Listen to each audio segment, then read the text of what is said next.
42 वर्षांपूर्वी पंजाबमध्ये operation blue star झालं। शिखांसाठी पवित्र अशा सुवर्ण मंदिरात खलिस्तानवादी अतिरेकी जर्नेल सिंग भिंद्रनवाले आणि त्याच्या साथीदारांनी सर्वसामान्यांना वेठीस धरलं होतं आणि या घटनेनंतर सैन्यानं ऑपरेशन ब्लू स्टार या ठिकाणी राबवलं। अकाल तख्तमध्ये घुसत भिंद्रनवालेचा त्यानंतर सैन्याने खात्मा केला। भिंद्रनवालेच्या 250 साथीदारांचा या ऑपरेशनमध्ये खात्मा झाला आणि 83 सुरक्षाकर्मी या ऑपरेशनमध्ये कामी आले। ज्या पद्धतीनं हे ऑपरेशन झालं तो अतिशय वेदनादायी इतिहास आणि त्यानंतर झालेल्या शीख दंगलींची जखम अजूनही भळभळतीच आहे। मात्र त्याच इतिहासाची आठवण आली ती राज्याचे मंत्री गिरीश महाजन यांनी केलेल्या एका वक्तव्यामुळे। 6 जून रोजी अमृतसरच्या दमदमी टकसालमध्ये झालेल्या कार्यक्रमात ते राज्य सरकारचे प्रतिनिधी म्हणून उपस्थित होते। हा कार्यक्रम ऑपरेशन ब्लू स्टारच्या स्मृती दिनानिमित्त आयोजित शाहिदी समागमचा होता। याच कार्यक्रमामध्ये भिंद्रनवालेचे फोटो लावण्यात आले होते। तुटलेल्या अकाल तख्तचे फोटो तिथे बॅकग्राऊंडवरती होते। इथल्या कार्यक्रमात आलेल्या अनेकांनी खालिस्तान समर्थनार्थ घोषणा दिल्या, पोस्टर झळकावले, याचे व्हिडिओही समोर येतात। हा झाला एक भाग। या कार्यक्रमाच्या व्यासपीठावर गिरीश महाजन राज्याचे प्रतिनिधी म्हणून दिसणारे पहिले भाजपचे मंत्री आहेत असं कळतंय।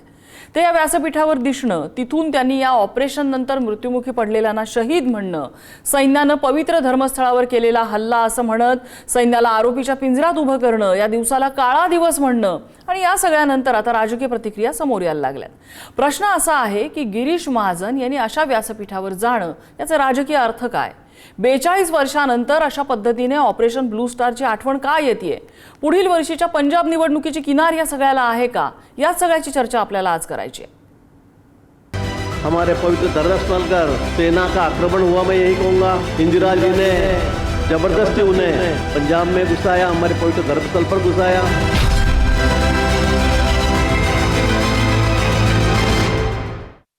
आणि या संदर्भातल्या चर्चेत आपल्यासोबत सहभागी होत आहेत काँग्रेसचे प्रवक्ते गोपाल तिवारी, आपल्यासोबत ज्येष्ठ पत्रकार आणि राजकीय विश्लेषक शैलेंद्र परांजपे आहेत आणि भाजपचे प्रवक्ते अजित चव्हाण थोड्याच वेळात चर्चेत येतील। मी सुरुवातीला गोपाल तिवारी यांच्याकडे जाते, मात्र तत्पूर्वी आपण गिरीश महाजन नेमकं काय म्हणालेले आहेत ते संपूर्ण ऐकूया, कारण अनेक भाजपच्या नेत्यांनी आरोप केला होता की माध्यमं तोडून मोडून ही प्रतिक्रिया दाखवतात। आपण संपूर्ण ऐकूया गिरीश महाजन नेमके काय म्हणालेत। हमारे लिए मैं कहूँगा काला दिन है।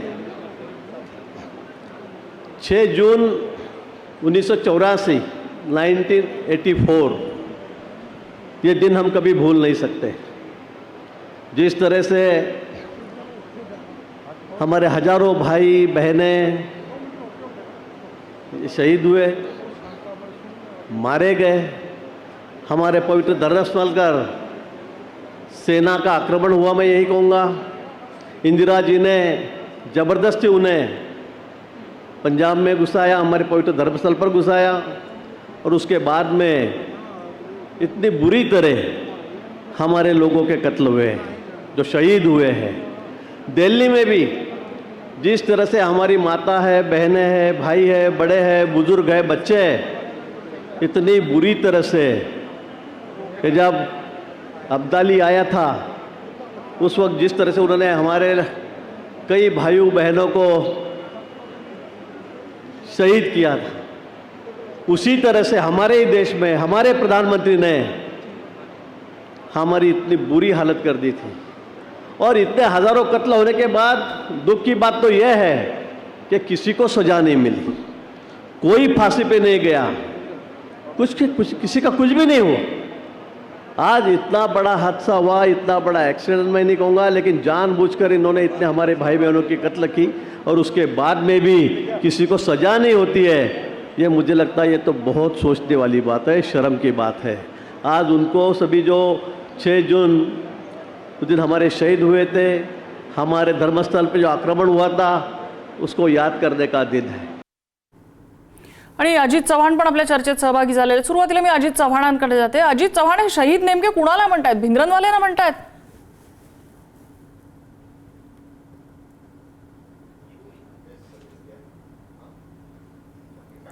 अजित चव्हाणजी, माझा आवाज येतोय आपल्यापर्यंत? गिरीश महाजन शहीद नेमके कुणाला म्हणतात?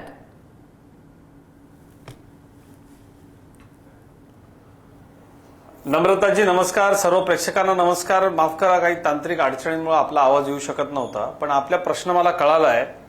मी आज सकाळपासून सन्माननीय गिरीश महाजनजींच्या संपर्कामध्ये आहे।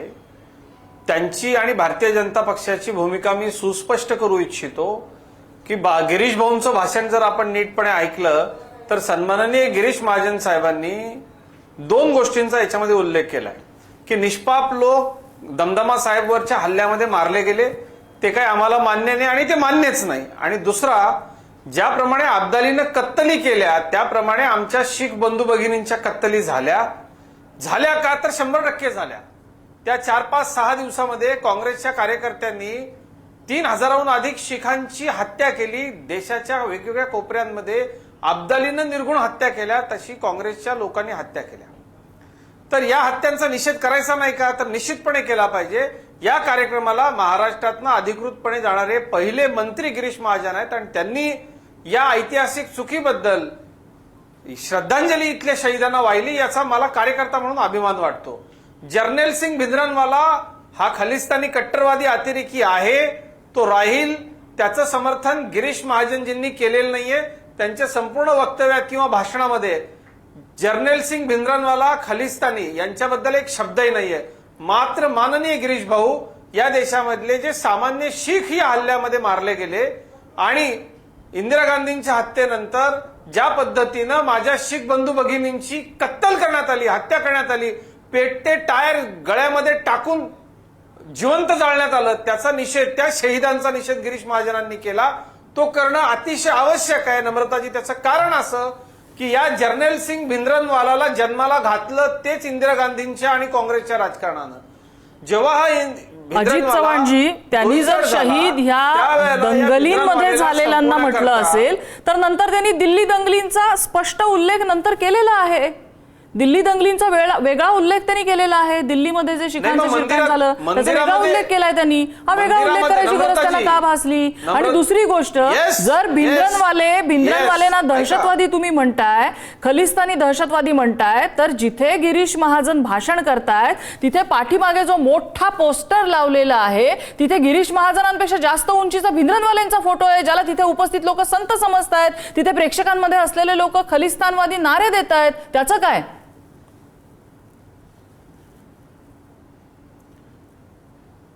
कोण कोणाला संत समजतो हा त्यांचा व्यक्तिगत प्रश्न आहे. आम्ही काय मांडतो किंवा आम्ही काय समजतो, आम्ही हे समजतो की हिंदजी चादरच्या माध्यमातून देशामध्ये जो शीख धर्माला मानणारा भटका समाज आहे त्याचं संघटन करण्याकरता आमचे सहकारी रामेश्वर नाईक यांनी हिंदजी चादरच्या निमित्तानं सर्व धर्मांच्या एकत्रित समागमाचा, जे गुरु तेग बहादूर सिंगांच्या बलिदानाची आठवण करतात, त्यांना नमन करतात, त्यांच्याकरता आम्ही संपूर्ण राज्यभर देशभर कार्यक्रम केले. आम्ही शीख गुरूंच्या समोर नतमस्तक झालो. त्या कार्यक्रमाला इथं होतो. दमदमवाला हे शिखांचं सर्वोच्च या ठिकाणी धार्मिक पीठ असलेल्या अमृतसरच्या सुवर्ण मंदिरामधलं एक अत्यंत पवित्र स्थान आहे. तिथं सैन्य घुसवून जे लोक चकमकीच्या दरम्यान दोन्ही बाजूच्या गोळ्यांनी मारले गेले ते शहीदच मानले गेले पाहिजे. कारण ते मंदिरामध्ये सेवा करणारे लोक होते, ते धार्मिक यात्रेकरूंची सेवा करणारे लोक होते. भिंद्रनवालेचे 250 सहकारी तिथे मारले गेलेले आहेत, त्यांना शहीद म्हणणार? भिंद्रनवालेच्या सहकार्यांना शहीद म्हणायचं असतं तर गिरीश भाऊंनी नाव घेतलं असतं. स्टेटमेंटमध्ये मी अंध समर्थन करत नाही. मी ताजं उदाहरण आपल्याला देतो. कॅनडामध्ये बसून खलिस्तानला पाठिंबा देणाऱ्या दहशतवाद्यांची आमच्या सरकारनं काय स्थिती केली हे आपण बघितलं. त्याच्यावरून 2 देशांमध्ये तणाव निर्माण व्हावा अशी परिस्थिती झाली. त्यामुळं आम्ही खलिस्तान्यांना सपोर्ट करतो, शहीद म्हणतो वगैरे हे काय आम्हाला मान्य नाही. माझं स्पष्ट म्हणणं आपल्याला असं आहे, लहान महिला, मुलं, बालक या हल्ल्यामध्ये मारली गेली, त्या कारवाईमध्ये मारली गेली. गिरीश भाऊंचा रोख थेट पंतप्रधान इंदिरा गांधी यांच्याकडे असण्याची शक्यता आहे. मी त्यांच्याशी बोलल्यानंतर मला ते स्पष्टपणे जाणवलं की त्यांच्या मनामध्ये असं होतं की या धार्मिक स्थळावरती हल्ला होऊ नये. त्या अतिरेक्यांची वेगळ्या पद्धतीने चर्चा त्यावेळेला करायला पाहिजे होती. ती तिथं आर्मी वापरणं ही इतिहासामधली चूक आहे का असं कुणाला वाटू शकतं.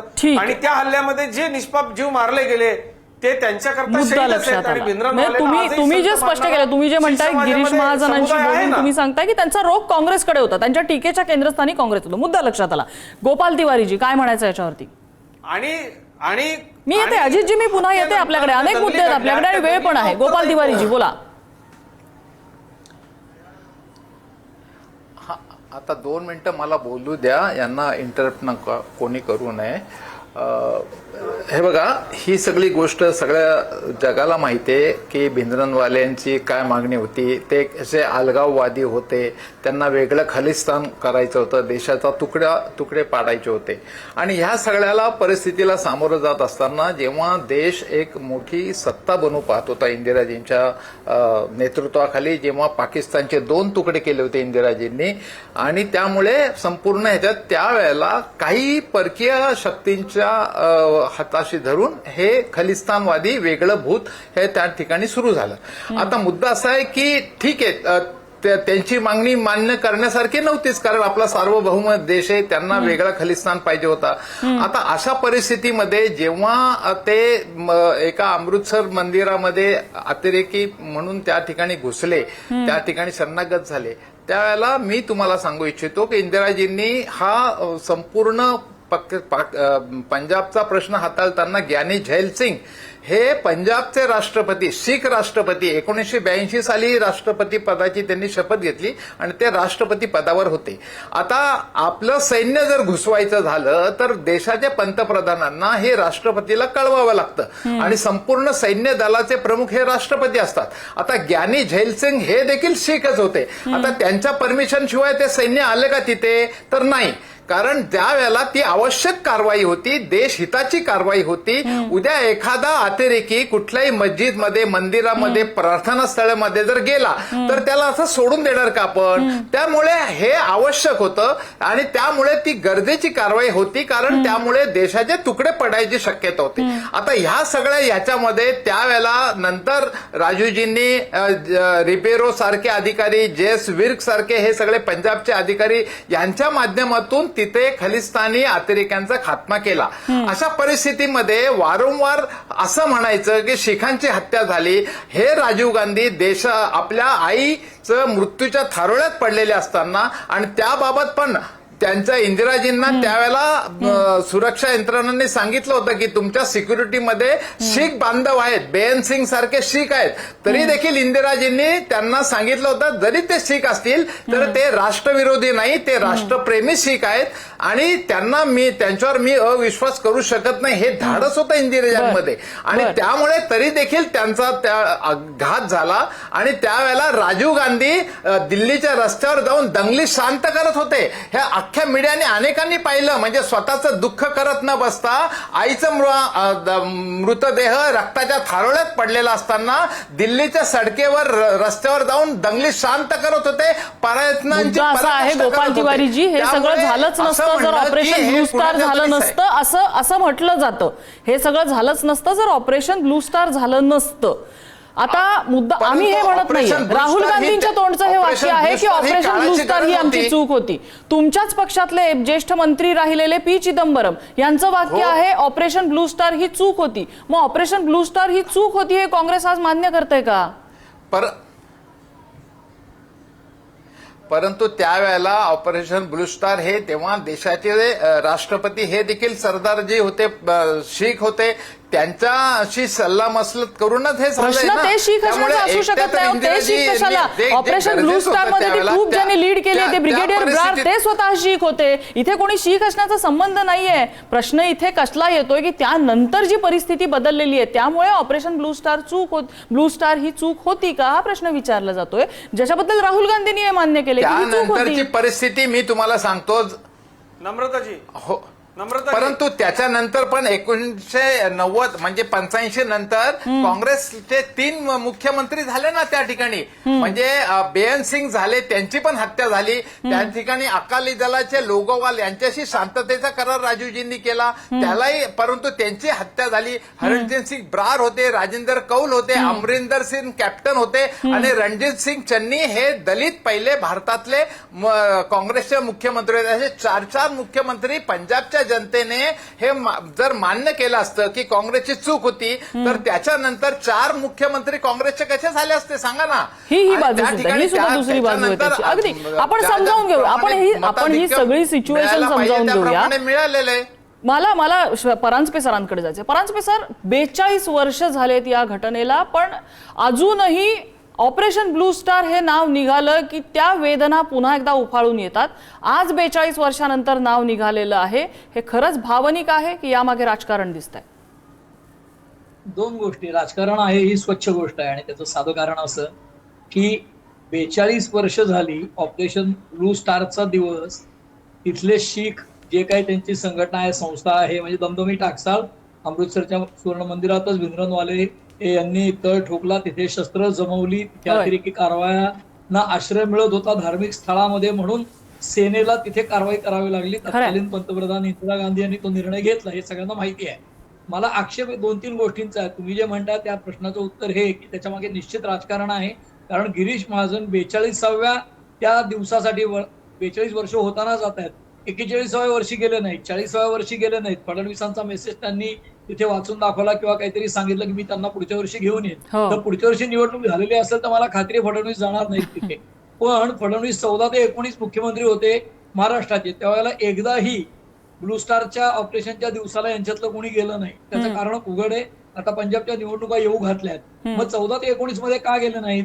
तर अकाली दल राजकारणात ते पार्टनर आहेत पंजाब मधले, आणि तिथे त्यांना त्यांची आता गरज नाहीये, कारण अकाली दल सुद्धा पुरेसं बदनाम झालंय. आणि भारतीय जनता पक्षाला तिथे आता स्वतः शिखांमध्ये स्थान निर्माण करायचं म्हणून ते वेगवेगळ्या प्रकारचे प्रयत्न करतायत. म्हणजे वेगवेगळ्या प्रकारच्या शिखांच्या संघटनांशी त्यांचे संपर्क वाढवत आहेत. त्यातलाच भाग म्हणून हे गेलेत. पण मुख्य तुम्ही जो प्रश्न विचारला होता त्याच्यात आधी सांगतो की राजकारण आहे, आणि त्याच्या पुढचं तुम्ही जे अजित चव्हाणांना प्रश्न विचारला होता की अजित चव्हाणांनी त्यांच्या पक्षाची बाजू मांडली, ठीक आहे, त्यांचं कर्तव्य ते एक प्रवक्ते म्हणून.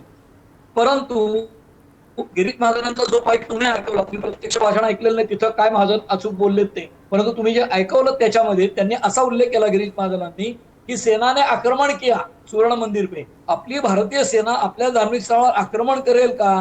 ही गोष्ट अतिशय अनुचित किंवा चुकीची आहे. त्याच्याबद्दल मंत्री महोदयांचा निषेध करायला हवा. पण निषेध का करत नाही आता? तर त्यांनी राजकीय हेतूने प्रेरित ते विधान केलेलं आहे गिरीश महाजनांनी स्पष्टपणे. ते आता अतिशय डेंजरस झोन मध्ये ही वक्तव्य करतायत आणि समाजाच्या दुहीची कारण ठरतील अशी ती वक्तव्य असं आत्ताच बोलून ठेवतो. दुसरं महत्वाचं कारण असं की आज जर्नल सिंग भिंद्रनवाले हे, त्याला हिंदीमध्ये नासूर असा शब्द आहे, म्हणजे चिघळती जखम जी कधी बरी होत नाही, तशी चिघळती जखम भिंद्रनवाल्यांच्या रूपाने तयार केली गेली ती इंदिरा गांधींच्या राजकारणामुळेच.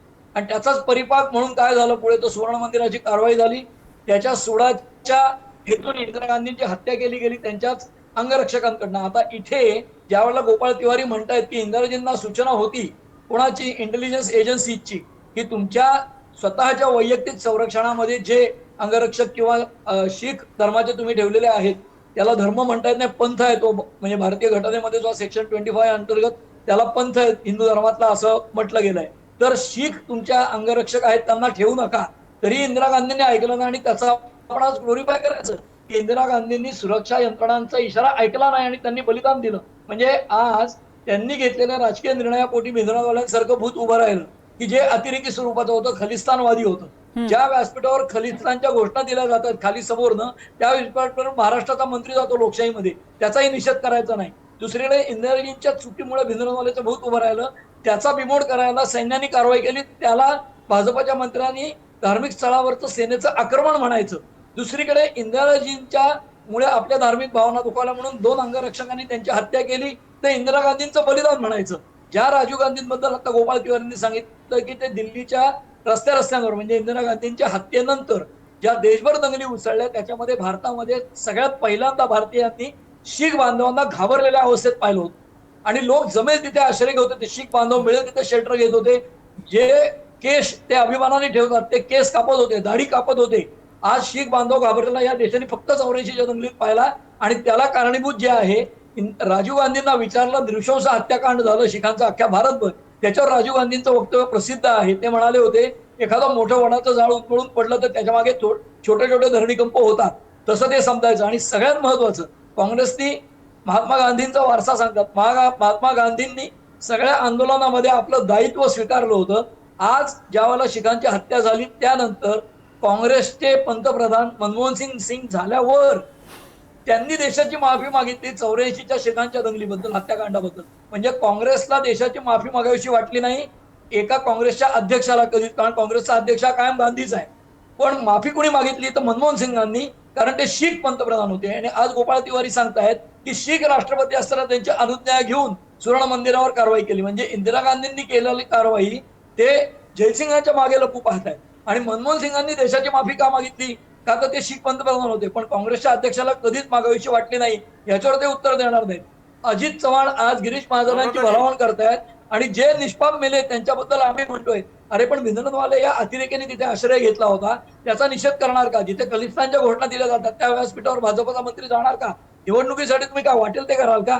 आणि या गोष्टीचा खुलासा ते करत नाहीत आणि राजकारण करायला डेंजरस गेम आहे. त्यामुळे दोघांनाही हे प्रश्न विचारले. खुलासा करतो अगदी ना. अगदी अजित चव्हाण बोला. लगेच खुलासा करतो. मला इथून दिसत नाही, पण आवाजावरून मला असं वाटतं शैलेंद्र परांजपे आहेत. होय, बरोबर आहे, होय. शैलेंद्र परांजपे. गुरु, भारतीय जनता पक्षाची भूमिका तुम्हाला मी सांगतो आता, सुस्पष्ट भूमिका आहे. आम्ही खलिस्तानवाद्यांच्या विरोधात आहोत. भिंद्रनवालेच्या विचारधारा आम्हाला मान्य नाही. आत्ता या क्षणाला सुद्धा कॅनडाशी भारताचं जे वाजलं ते यामुळेच वाजलं होतं. त्यामुळं हे भारतीय जनता पक्षाचं माझ्याकडून माननीय गिरीश महाजन मंत्री महोदय यांच्याकडनं अधिकृत उत्तर आहे. भिंद्रनवालेंचा पोस्टर असलेल्या स्टेजवरती गेले त्यावेळेला निषेध नाही एका शब्दात करावा असं वाटला. खालिस्तानवादी दहशतवाद्याचा आपल्या आकारापेक्षा मोठा पोस्टर असलेल्या स्टेजवर जाऊन ज्या वेळेला मंत्री बोलले तेव्हा निषेध नाही करावा असं वाटला का अजित चव्हाणजी? किंवा खलिस्तानच्या घोषणा बंद करा असे महाजनांनी सांगितलं. समोरच्या नम्रताजी, तुम्हाला उत्तर घ्यायचं आहे का? बोला. 2 मिनिटं सगळ्यांना शांत बसवा. बोला अजित चव्हाणजी बोला. माझं उत्तर असं आहे आणि मला सलग आता उत्तर देऊ देत, कारण मी सगळ्यांचं शांतपणे ऐकून घेतलंय. आम्ही खलिस्तानच्या सोबत नाही, आम्ही खलिस्तानच्या विरोधी आहोत. शैलेंद्र परांजपेंच्या दुसऱ्या आक्षेपाला मला उत्तर द्यायचंय. शैलेंद्रजी, पंजाबच्या निवडणुका येत आहेत म्हणून आम्ही तिथे गेलेलो नाही. हिंद दी चादर नावानं गेले काही वर्ष संबंध देशभरामध्ये गुरु तेग बहादूरजींच्या स्मरणार्थ आम्ही कार्यक्रम घेतले. त्या कार्यक्रमांचं समापन तिथं होतं, ज्या वेळेला जात धर्म पंथ विसरून या देशामधले कोट्यवधी लोक एकेका समागमाला एकत्र आले. त्याच्याबद्दल पत्रकारांना बोलावंसं वाटलं नाही. एक त्या ठिकाणी आजच्या दिवशी योगायोग तो असा होता की त्या कारवाईचा तो दिवस होता आणि त्याच्या संदर्भामध्ये सगळे बोलत असताना तिथे जे निष्पाप मेले त्यांना महाराष्ट्राच्या मंत्र्यांनी श्रद्धांजली व्हायची नाही का? अजित चव्हाणजी, माझं कन्फ्युजन दूर करा. तुम्ही म्हणताय तुम्ही जे देशभरात जे कार्यक्रम केले, ज्यातला मला आठवतंय नांदेडमध्ये सुद्धा एक कार्यक्रम झालेला होता ज्याला अमित शहा वगैरे आलेले होते. तसेच कार्यक्रम जे देशभरात तुम्ही घेतले ज्याचा समारोप हा तिथे होता अमृतसरमध्ये असं म्हणताय तुम्ही. मग तिथल्या कार्यक्रमातल्या बॅकग्राऊंड पोस्टरवरती भिंद्रनवाले काय करत होता? भिंद्रनवाले हे करत होता की दमदमा साहेब टाकसाळमध्ये आजही भिंद्रनवालेला मानणारे लोक आहेत. त्यांचं म्हणणं आहे तो संत होता. आता त्यांचं ते म्हणणं खोटं आहे हे तुम्ही किंवा कोणतरी जाऊन तिथं खरं करून दाखवा. पण या फुटीरतावाद्यांना चिरडण्याची भूमिका आजही मोदी सरकारची आहे. कॅनडामध्ये बसलेल्या या खलिस्तानवादी फुटीरतावाद्यांचा मृत्यू झाला म्हणून ते भारत सरकारला दोष लावतायत. त्यामुळे इतर कोणाकडनं आम्हाला त्याचे सल्ले घ्यायची गरज नाही. मला काँग्रेसला विचारायचंय की सज्जन कुमार कोण आहे, जगदीश टायटलर कोण आहे, कमलनाथ यांना तर आपण ओळखतो ना. काँग्रेसचे नेते कमलनाथ यांच्यावरती न्यायालयामध्ये खटला सुरू होता. सध्या सज्जन कुमारला जन्मठेप झालेली आहे. जगदीश टायटलर काँग्रेसचा मुख्य नेता, याच्यावरती खटला चालला. जसं शैलेंद्र परांजपे सर म्हणाले की साधी काँग्रेसला माफी मागावीशी नाही वाटली, आम्ही साधा भिंद्रनवालेचं पोस्टर लावल्या स्टेजवरती गेलो तर तुम्ही आज मला प्रश्न विचारताय. विचारा ना काँग्रेसला. 3000 शिखांना. ठीक आहे, आपण तो काँग्रेसला प्रश्न विचारूया. अजित चव्हाणजी, माझ्या एका छोट्याशा प्रश्नाचं उत्तर द्या तुम्ही. अजित चव्हाणजी, त्या प्रश्न आपण काँग्रेसला विचारूया. माझ्याकडे वेळ लिमिटेड आहे. माझ्या एका प्रश्नाचं उत्तर द्या. लष्कराने आक्रमण केलं, आपल्या सैन्याने आक्रमण केलं, या विधानाबद्दल गिरीश महाजन माफी मागणार आहेत का की भाजप त्याचंही समर्थन करतंय? आणि दुसरं, ज्या दिवसाला ते काळा दिवस म्हणालेले आहेत त्या दिवसासाठी आपले जनरल वैद्य हे शहीद झालेले आहेत, ते काळ्या दिवसासाठी शहीद झाले आहेत का हे भाजपने स्पष्ट करावं. जनरल अरुण कुमार वैद्य यांना खलिस्तानवादी अतिरेक्यांनी मारलं याचा आम्ही निषेध करतो. आम्ही भिंद्रनवाले आणि खलिस्तान्यांचा निषेध करतो. या कारवाईमध्ये मारल्या गेलेल्या निष्पापांना मंत्र्यांनी श्रद्धांजली वाहिली आणि निश्चितपणे त्यावेळी इंदिरा गांधींना वेगळा डिसिजन घेता आला असता, जनरल अरुण कुमारांचा जीव वाचला असता, स्वतः इंदिरा गांधींचा जीव वाचला असता, लक्षावधी शिखांच्या प्रॉपर्ट्या सुरक्षित राहिल्या असत्या ठीक आहे. आणि ज्या पद्धतीनं देश अस्थिर झाला तो अस्थिर व्हायचा राहिला असता.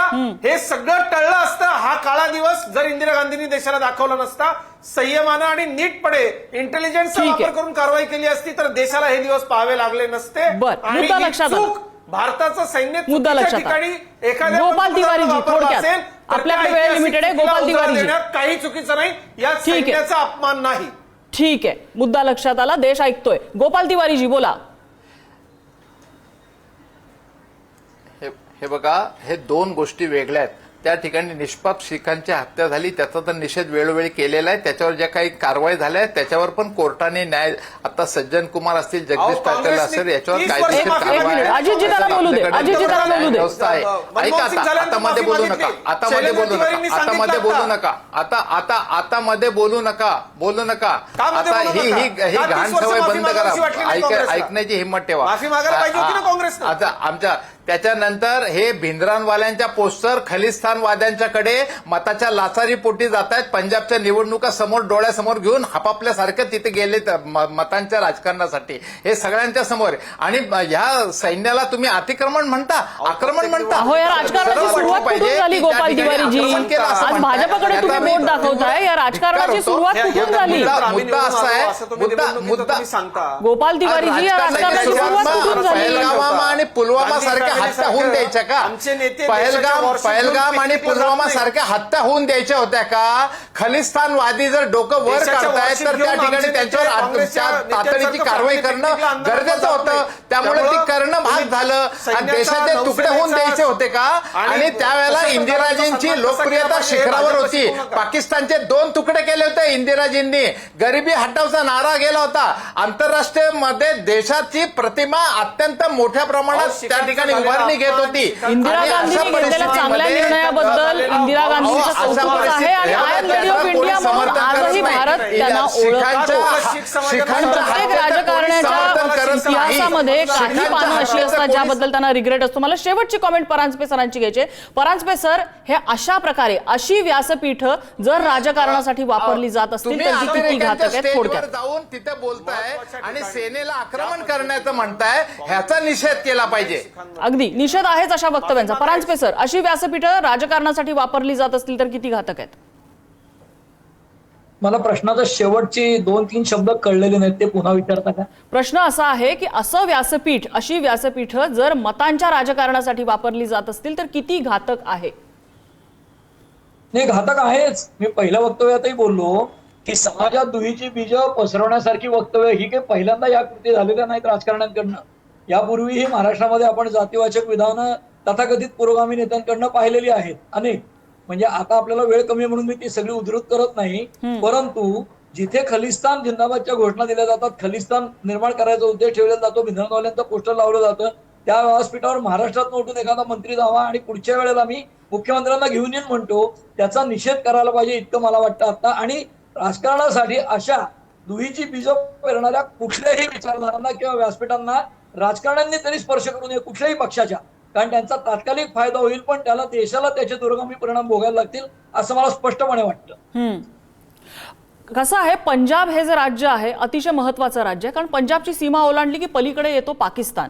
ज्या पाकिस्तान सोबत आपले असलेले स्किटल्स, आपले असलेली दुश्मनी ही अगदी जगजाहीर आहे. पंजाबमध्ये येत असलेल्या ड्रग्ज, पंजाबमध्ये होत असलेला शस्त्रांचा पुरवठा आणि पंजाबमधल्या खलिस्तानी मुवमेंटला असलेला पाकिस्तानचा पाठिंबा, ह्या सगळ्या गोष्टी जगजाहीर आहेत. त्याच्यामुळे पंजाबमध्ये जेव्हा एखादी सत्ता येते त्यावेळेला ती कशी खलिस्तान विरोधी असेल याच्याकडे सगळ्यांचं लक्ष असतं. मात्र अशा वेळेला कुणी जर आपल्या पॉलिटिकल कॅम्पेन्ससाठी थोडासा जरी धागा खलिस्तानवादी कुठल्या गोष्टीचा पकडत असेल तर तिथे प्रश्न हा विचारावाच लागतो. तो कुठल्याही राजकारणासाठी असू दे, कुठल्याही राजकीय पक्षाचा असू दे. अर्थात हे राजकीय पक्ष यापासून दूर राहिले तर आनंदच आहे. मात्र राजकारण आहे आपल्या नियंत्रणात नसतं. आपल्या नियंत्रणात असतं ते फक्त आणि फक्त मत. पंजाबची जनता सूज्ञ आहे. पुढच्या निवडणुकीमध्ये ते त्यांचा निर्णय देतील, अशी योग्य पद्धतीने देतील अशी अपेक्षा आहे. बाकी चर्चेसाठी आपल्या सगळ्या मान्यवरांनी आपल्याला वेळ दिला, सगळ्यांचे आभार. आजचा धुळा इथेच थांबतोय.